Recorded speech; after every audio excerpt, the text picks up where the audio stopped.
권성동 의원이랑 송광호 의원 케이스를 비교해보면 좋을 것 같아요. 이재명 대표가 어떻게 될지를 판단하는 데 있어서 그 두 개 케이스 간략하게 좀 구독자분들께 설명 부탁드립니다. 지금 이제 민주당 내에서도 예. 그 이재명 대표를 향해서 권성동 케이스처럼 네. 자진 출석해서 영장 심사를 받으라. 불체포 특권 포기해라. 예, 포기하고 자진 출석하라라는 요구가 있는 걸로 알고 있습니다. 이게 권성동 케이스가 뭐냐면 네.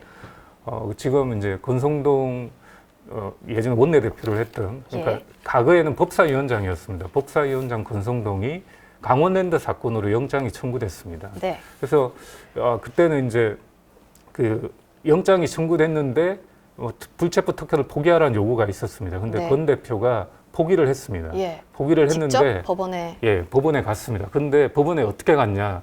회기 중에는 안 되니 네.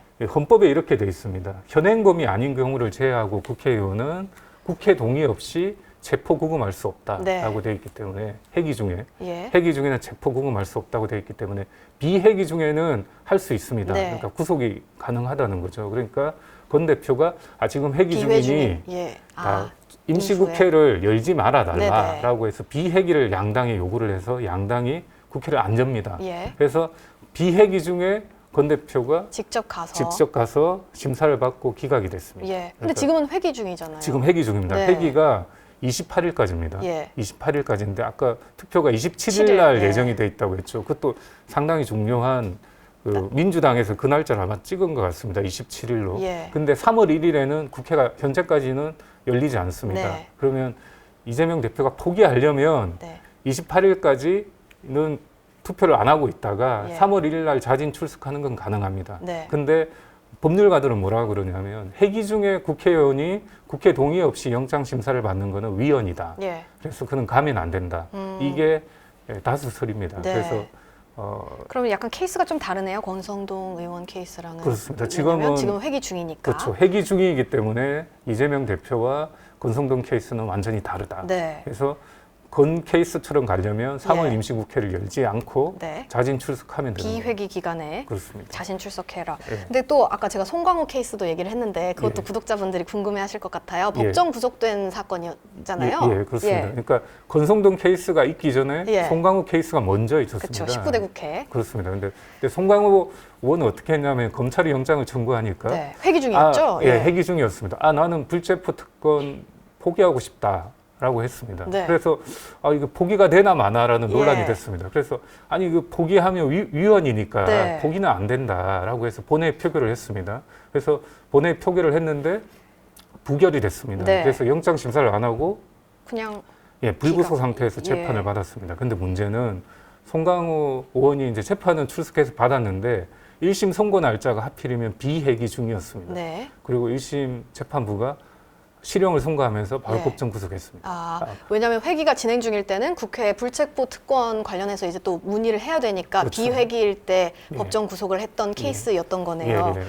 그러면은 지금 이재명 대표는 어느 쪽에 어떻게 봐야 될까요? 일단은 영장 심사는 어떻게든 피하려고 예. 하는 것 같습니다. 지금 투표 결과는 무기명 투표이기 때문에 알 수는 그쵸. 없지만 그럼 피할 수는 있는데 중요한 거는 검찰의 구속 수사는 어떻게든 피할 수 있을 것 같습니다. 지금 현재 의석 구조상. 예. 근데 기소가 되면 재판은 피하기가 어렵습니다. 예. 재판은 판사가 요구하면 반드시 네, 출석해야 그쵸. 되기 때문에 그거를 재판 출석 여부를 국회 동의를 받지는 않습니다. 네. 그래서 그거는 재판은 받아야 되는 그런 상황이 예. 될 것 같습니다. 지금 표결까지 일주일 남은 상황에서 체포동의안 부결이 우세하다는 여론이 많은 상황인데 예. 사실 검찰도 부결을 이미 염두에 놓고 그 다음 수를 준비했다 이런 시각도 있어요. 구속영장 청구가 한 번으로 끝나지 않을 것 같다. 이 부분에 대해서는 어떤 말씀을 좀 해주실 수 있으실까요?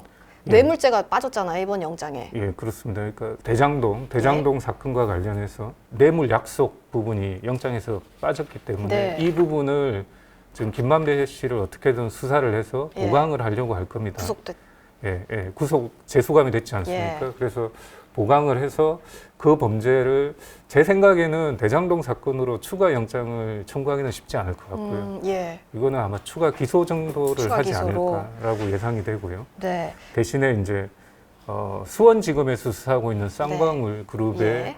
대북 송금 대납 사건 예. 이 부분은 이번 영장에 빠졌죠. 예, 이번에는 이제 영장을 청구를 안 했지만 네. 이 부분은 수사 진행 상황에 따라서 이재명 대표에 대해서 영장을 청구할 가능성을 배제하기 어렵다라고 얘기할 수 있을 것 같습니다. 네, 이번이 첫 번째 영장 청구지 마지막이 아닐 것이다 이런 말씀이신데 이제 사실 검찰 기소는 시간 문제라고 보시는 거죠? 예, 아마 그 체포 동의안이 부결이 되면 머지않은 시간에 검찰이 바로 기소를 할 겁니다. 예. 그렇게 되면 3월 초에 이재명 대표가 대장동 사건으로 기소 3월 초에 예, 기소가 되면? 된다고 봅니다. 그러면 재판부가 배당이 되고 공판 준비기를 하고 뭐 늦어도 4월 말쯤에는 대장동 재판이 돌아가게 될 겁니다. 그러면 지금도 대장동 다른 관련자들 같은 경우는 일주일에 2번, 3번씩 재판을 받고 예. 있으니까 이재명 대표도 그렇게 재판에 출석해야 될 네. 가능성이 상당히 높습니다. 근데 사실 이재명 대표가 당대표잖아요. 그래서 정치적 행보에 어떤 영향을 끼칠지도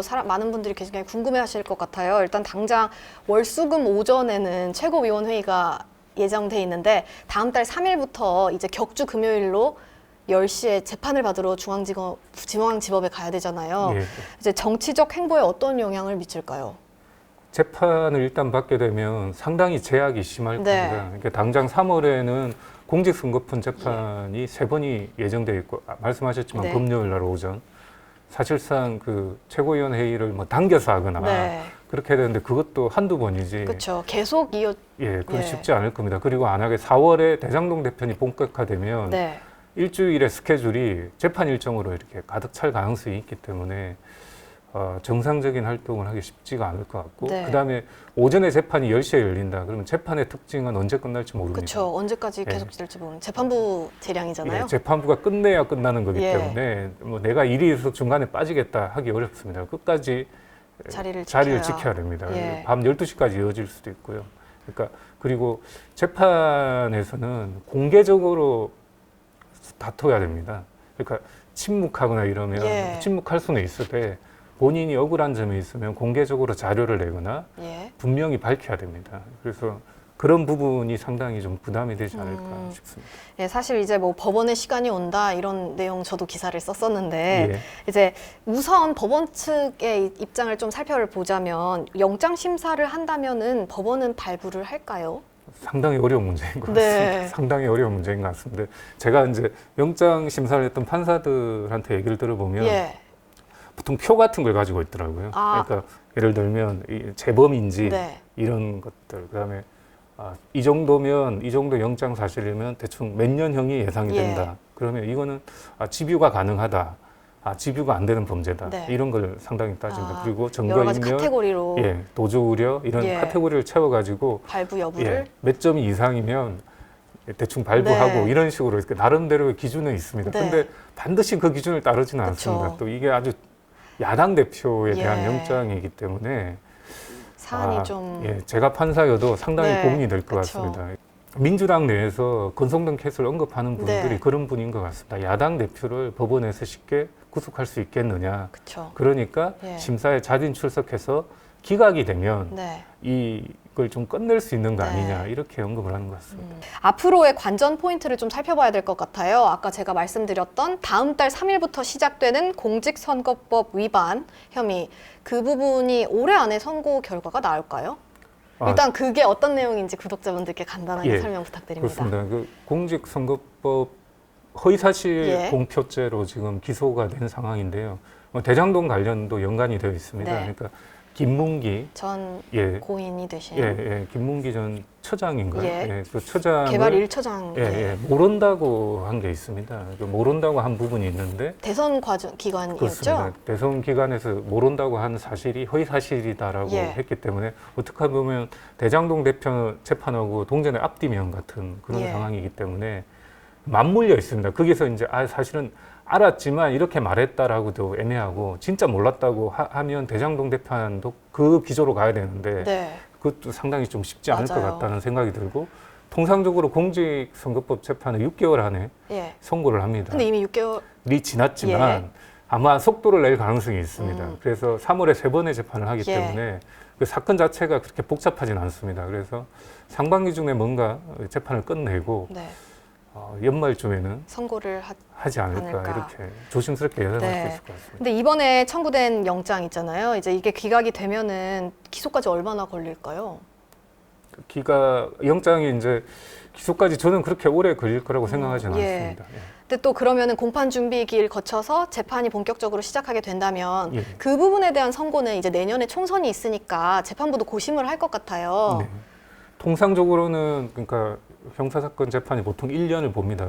그러니까 1년 정도 한다고 보는데 이 사건은 이미 1년 동안 재판을 해왔습니다. 예. 그 사건하고도 좀 겹쳐 있는 부분도 있어서 일단은 재판부 배당이 어떻게 되느냐 뭐 여러 가지 변수가 있습니다. 네. 그런 변수가 있지만 제 생각에는 빨리 한다면 예.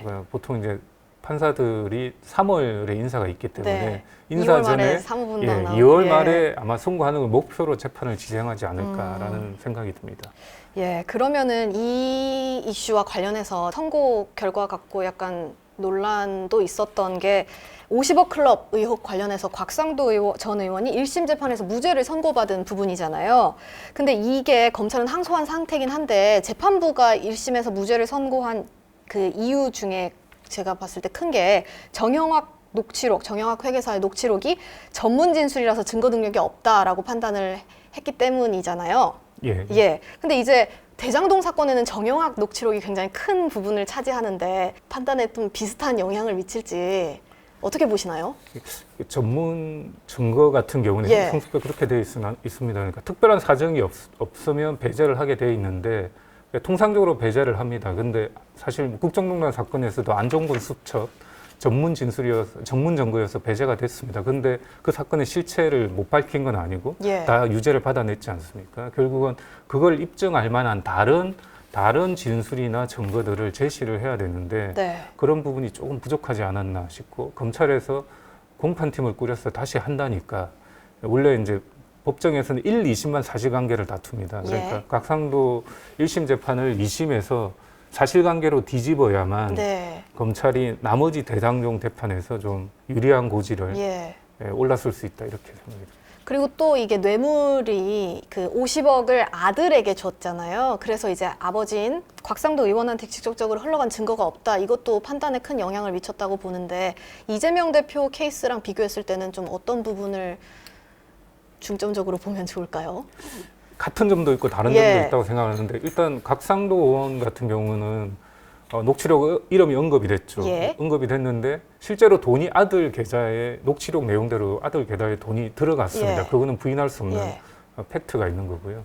그래서 그걸 좀 보강하는 증거들을 마련하는 게 좀 쟁점이 될 것 같고 이재명 대표 같은 경우 녹취록에 네. 언급은 돼 있죠. 예. 언급은 돼 있는데 그리고 진술도 있습니다. 유동규 예. 대표가 이 400억 상당의 몫은 이재명 대표 측 몫이다라는 예. 유동규 본부장의 진술이 있습니다. 근데 계좌로 돈이 들어간 건 없습니다. 그렇죠. 계좌로- 직접적인 그 그렇습니다. 증거가 예, 없다는. 그런 게 없기 때문에 예. 그런 부분을 보강하려면 그러니까 곽상도 전 의원보다 훨씬 더 이렇게 센 예. 증거가 좀 필요하다 이렇게 생각이 듭니다. 예. 이제 앞으로 남은 일정들이 많잖아요. 당장 뭐 24일에 본회의에 얘기를 하고 27일에 이제 부결, 가결 여부가 판단이 되고 그 이후의 일정들도 있는데 이제 구독자분들이 어떤 부분에 중점을 두고 이렇게 살펴보면 좋을지 앞으로의 관전 포인트 부탁드립니다. 법조 출입을 하면 예. 맨 처음에 듣는 얘기가 검사들한테 딱 한마디가 있습니다. 수사는 뭐다라는 게 있습니다. 네. 수사는 살아 움직이는 생물이다 라는 수사는 얘기를 살아 많이 움직이는 듣습니다. 생물이다. 이게 대장동 수사도 그랬다고 보고요. 예. 지금 쌍방울 수사도 그렇고 또 뭐 다른 변수가 또 생길 수는 있습니다. 이 아이템 말고 네. 다른 아이템. 그래서 항상 반전이 있고 그 반전이 언제 어떤 형태로 발생할지 모른다라는 걸 염두에 두시면 이 사건을 이해하는 데 크게 도움이 될 것 같습니다.